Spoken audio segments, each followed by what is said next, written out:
शहापूर येथील मूलभूत सुविधा व ड्रेनेजसाठी खोदकाम केलेल्या रस्त्याचे ताबडतोब डांबरीकरण करावं या मागणीसाठी नागरिकांचं रास्ता रोको आंदोलन।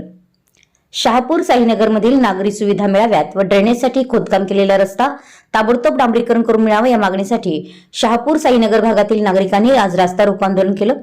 शहापूर साईनगर वॉर्ड नंबर 25 मधील सोयी सुविधांचा अभाव तसेच शहापूर चौक ते सांगली नाका रस्त्याचं काम त्वरित पूर्ण करण्याच्या मागणीचं निवेदन इचलकरंजी नगरपालिकेचे आयुक्त ओमप्रकाश दिवटे यांना देण्यात आलं होतं।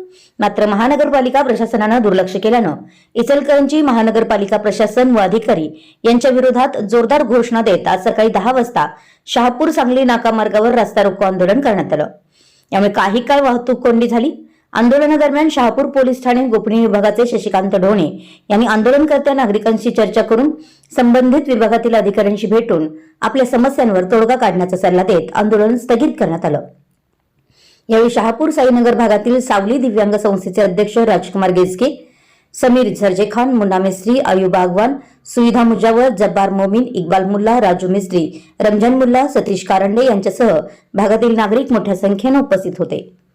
विशाल क्रांती वृत्तसेवा शहापूर इचलकरंजी। एसटी आगार ते सांगली नाका जाणारा रस्ता हा वर्दळीचा रस्ता फरकचा रस्ता असल्यामुळे रस्ता मोठा असल्यामुळे कॉलेजला जाणारे मुले व कॉलेजला मुले व शाळेकरी मुले या रस्त्याला वर्दळीचा रस्त्यामुळे जाणाऱ्यांना या धुळीपासून जे ड्युटीचं काम केलेलं आहे 1 महिना होऊन गेला, परंतु हा डांबरीकरण रस्ता केला नसल्यामुळे काळी माती टाकून जखमेवर पिटून सोडल्यासारखे काम करून या महानगरपालिकेत नागरिकाची दिशाभूल केलेलं आहे। जोपर्यंत रस्ता डांबरीकरण होत नाही तोपर्यंत आमचं हे आंदोलन चालूच राहणार आहे।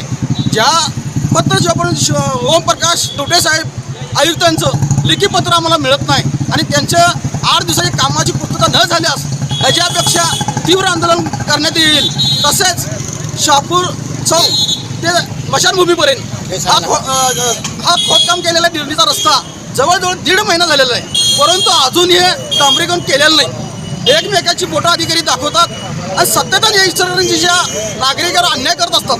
कोणतीही सुविधा नसताना घरपाळा द्या, नाही भरले 2% व्याज लावतात। यांच्या बाची मालमत्ता आहे काय? जोपर्यंत सुविधा देत नाही तोपर्यंत घरपाळा मागायचं नाही, पाणीपट्टी मागायचं नाही। जे वर्दळीचा रस्ता आहे तो लवकरात लवकर डांबरीकरण मिळावा आणि जर विलंब केला तर ह्याच्यापासून तीव्र आंदोलन छेडण्यात येईल।